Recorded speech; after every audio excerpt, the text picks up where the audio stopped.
Thank you sir. आदरणीय सदस्य श्री संबित पात्रा जी।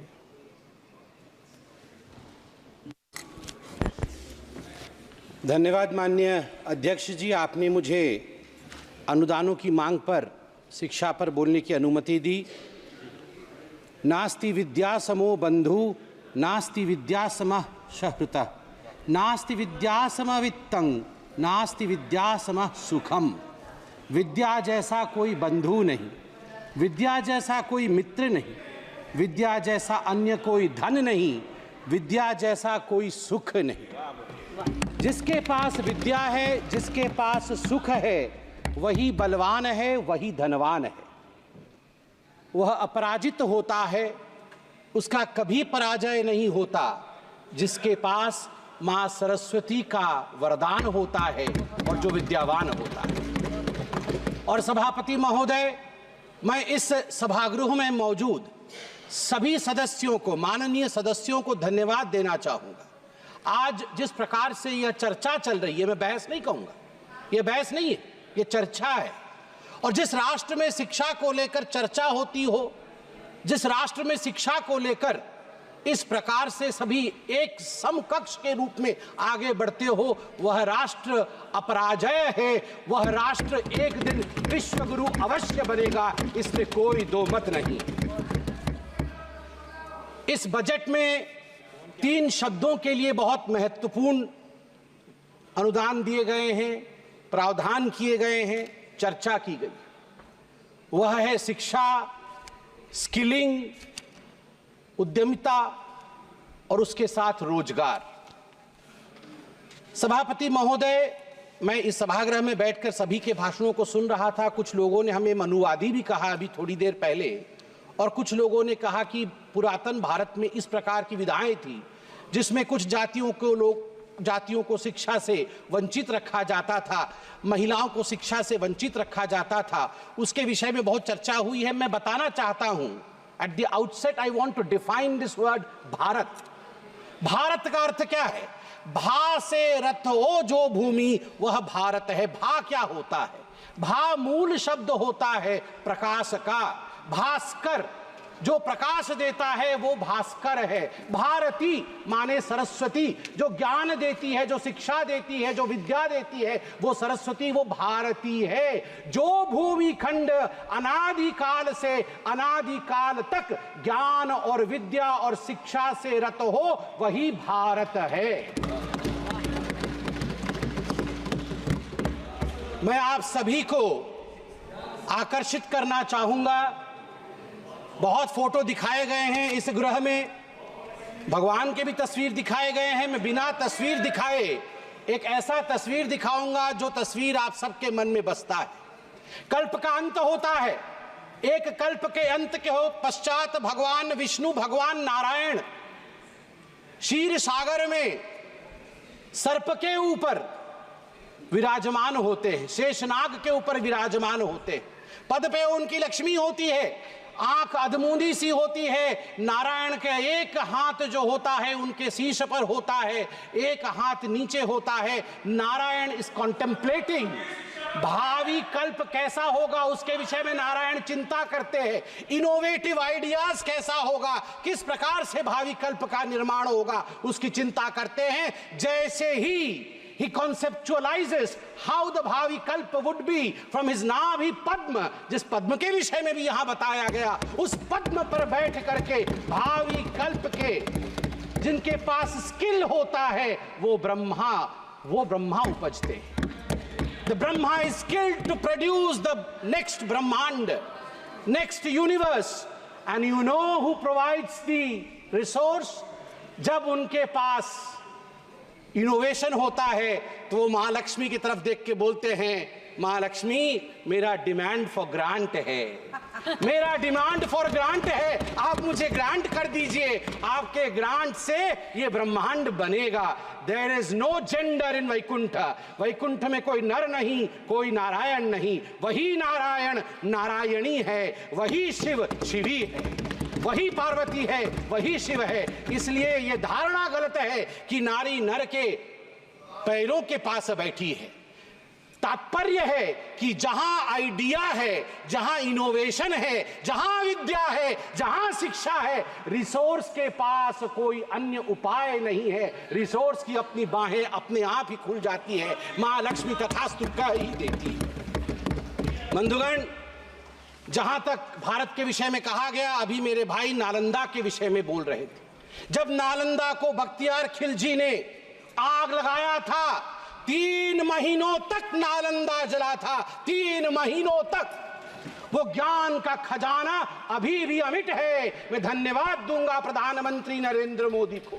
जो आग तब जली थी, वो आग आज बुझी है, वो आग आज बुझी है।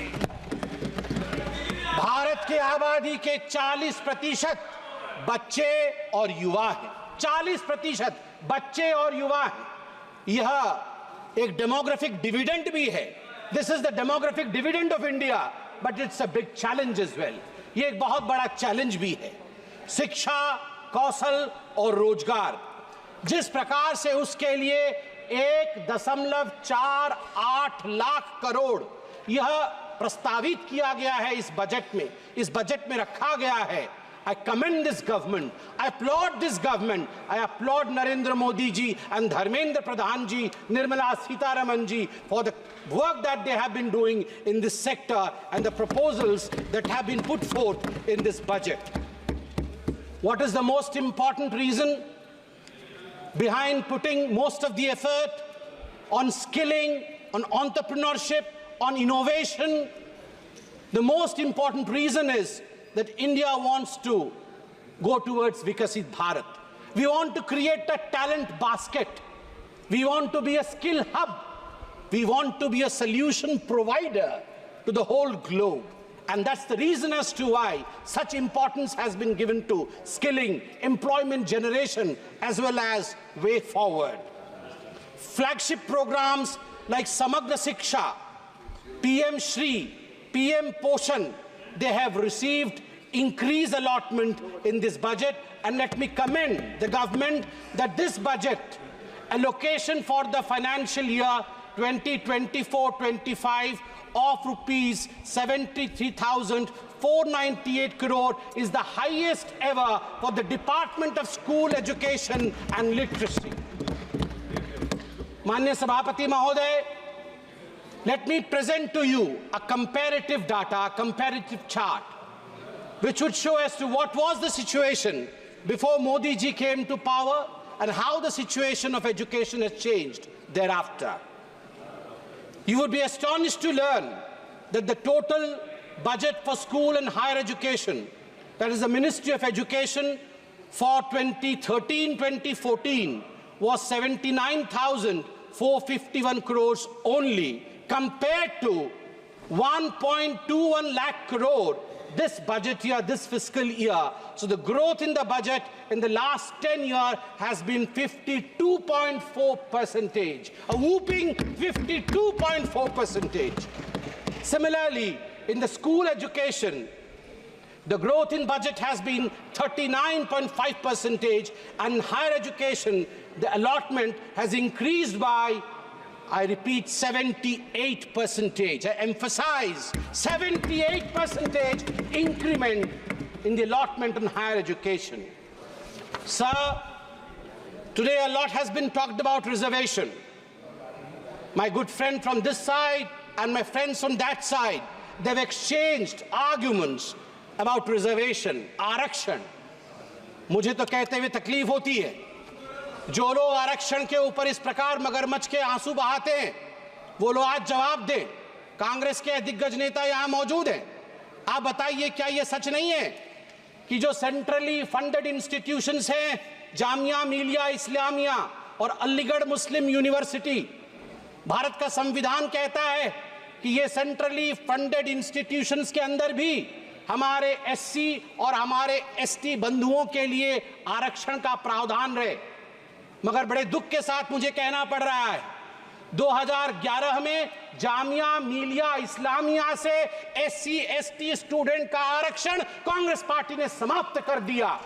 और ठीक उसी प्रकार 1981 में अलीगढ़ मुस्लिम यूनिवर्सिटी से SC ST स्टूडेंट्स का आरक्षण कांग्रेस पार्टी ने मुस्लिम तुष्टीकरण के कारण समाप्त कर दिया। इसके लिए कांग्रेस पार्टी को जवाब देना होगा।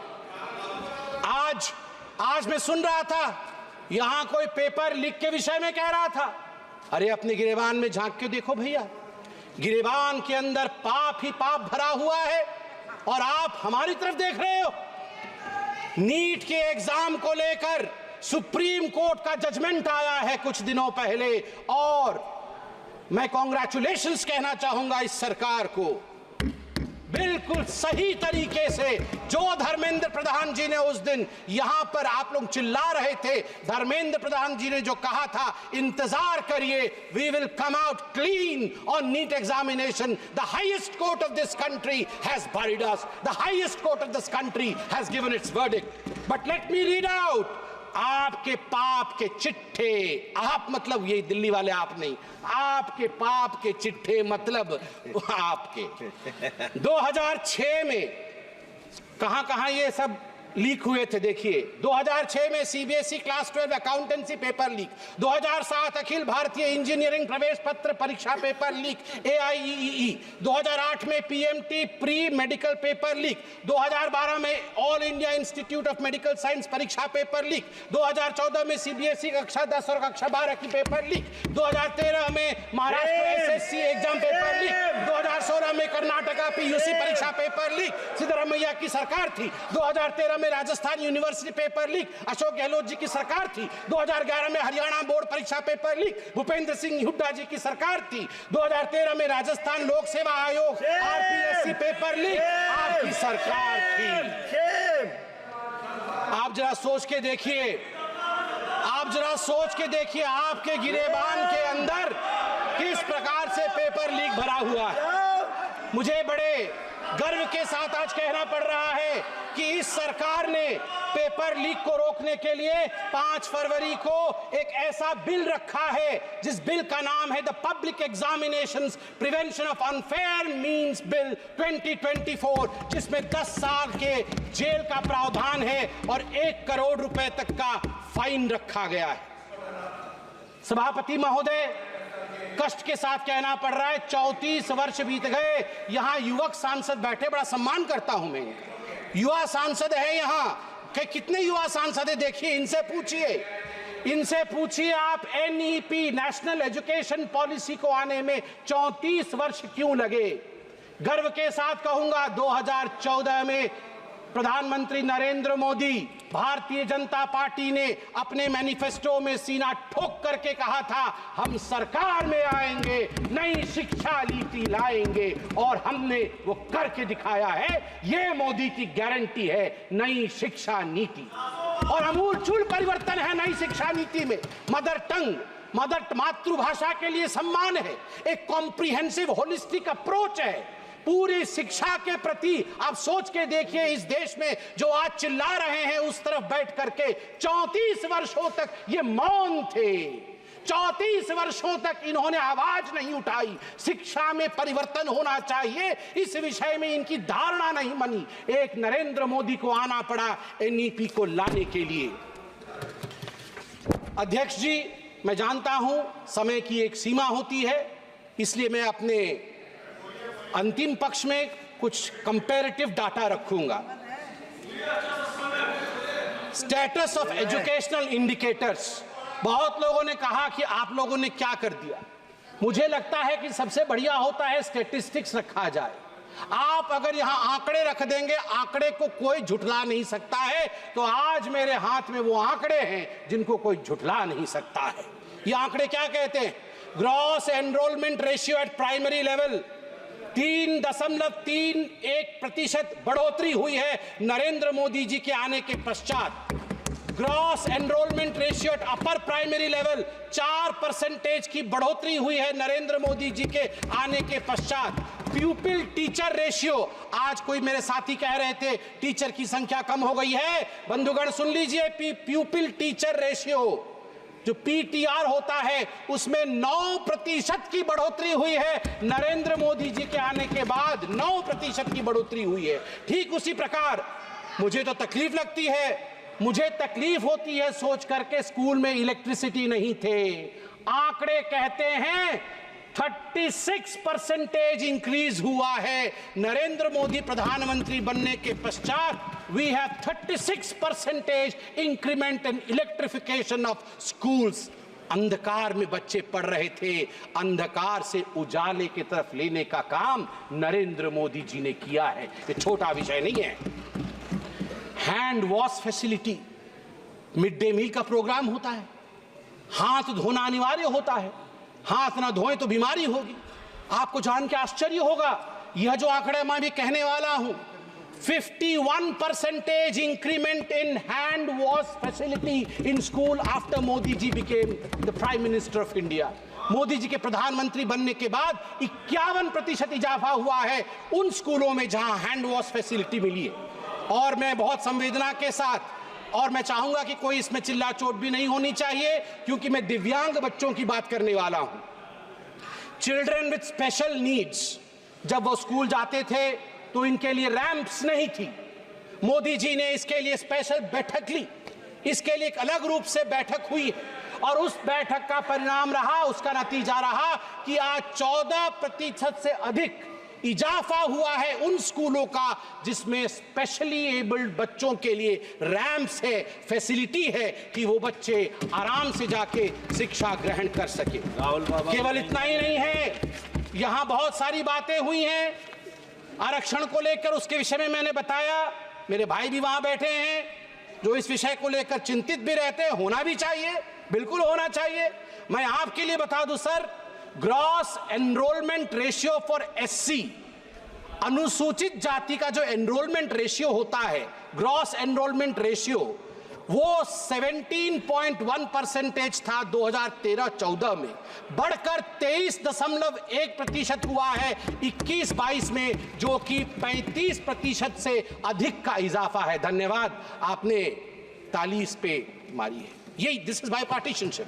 This is what we are standing for the betterment of the country. Gross enrollment ratio for ST increased by, just imagine, 67.2%. ST बच्चों की संख्या बढ़ के उनकी एनरोलमेंट आज 67.2% हुई है। क्यों ना हो? किस आदिवासी ने इस देश में कभी सोचा था कि हम में से एक बहन राष्ट्रपति बन जाएगी? ये हमारे लिए भाषण देने के लिए एक पॉइंट हो सकता है साहब, मगर अध्यक्ष महोदय जरा सोच के देखिए, किसी गांव के पेड़ के नीचे बैठी एक आदिवासी महिला सोच रही होगी कि अरे मेरी बहन हिंदुस्तान की प्रथम नागरिक है। ये हम जैसे लोग समझ नहीं पाएंगे जो आज यहां बैठे हुए हैं, मगर एक गरीब, एक आदिवासी से पूछिए उसको क्या मिला है, और 67.2% इंक्रीमेंट। और अंत में जो हायर एजुकेशन लर्निंग सेंटर्स है, आईआईटीज की संख्या 6 आईआईटीज, 7 नए आईआईएम, 16 आईआईटीज, ट्रिपल आईटीज, 2 नए आईआईएसईआर, 1 नया, ये नहीं चाहिए। ये 6 नए आईआईटी बन गए तो क्यों नाराज? अध्यक्ष महोदय, 6 नए आईआईटी बने हैं, क्यों नाराज है? मैं जानता हूं अब मेरा समय, आप बोलेंगे कि घंटी बजे, इससे पहले मैं अपने क्षेत्र महाप्रभु जगन्नाथ जी के शरण में जाकर एक डिमांड फॉर ग्रांट, मेरा भी डिमांड फॉर ग्रांट है, मैं उसे भी रख देता हूं 1 मिनट में। बहन और भाई मेरे, ये महाप्रभु जगन्नाथ जी के क्षेत्र का है, सुन लीजिए। संबित पात्रा जी, काइंडली एड्रेस द चेयर। आप सभी अध्यक्ष महोदय, महाप्रभु जगन्नाथ जी की भूमि पुण्य भूमि है, पुरुषोत्तम क्षेत्र है। अभी थोड़ी देर पहले हमारे सदस्य प्रताप सारंगी जी ने बिल्कुल सही कहा, वहां उड़ीसा के गांधी कहा, जिनको हम कहते हैं, जिनको हम महात्मा गांधी कहते हैं, उड़ीसा के पंडित गोपबंधु दास जी, गोपबंधु दास जी, उनको महापंडित गोपबंधु दास कहा जाता है, उन्होंने बकुड़ वन, सत्यवादी करके क्षेत्र है पुरी में, सत्यवादी में बकुड़ वन 1909 में स्थापित किया था। जैसे रविंद्रनाथ टैगोर जी ने शांति निकेतन स्थापित किया था, ठीक उसी प्रकार बकुड़ वन स्थापित किया था। वन में शिक्षा दी जाती थी और वह अपने आप में एक बहुत बड़ा विधा था। मैं आपसे निवेदन करता हूं कि जब भारत आज़ाद हुआ वहां एक हाई स्कूल खुला, बाद में वहां राज्य सरकार ने एक यूनिवर्सिटी उड़िया भाषा के लिए खोला। मैं आपके माध्यम से इस सदन से और सरकार से भी निवेदन करता हूं कि वहां एक उच्च कोटि का शांति निकेतन जिस प्रकार बनाया गया है, सेंट्रली फंडेड यूनिवर्सिटी बने, जहां उत्कल प्रदेश उड़ीसा की बहुत सारी जो विधाएं हैं, संस्कृति है, कला है, जगन्नाथ जी की परंपरा है, उसकी शिक्षा दी जाए ताकि हम सब उससे उपकृत हो। इतना ही कह के मैं आपका धन्यवाद करता हूं। जय जगन्नाथ। इससे पहले मैं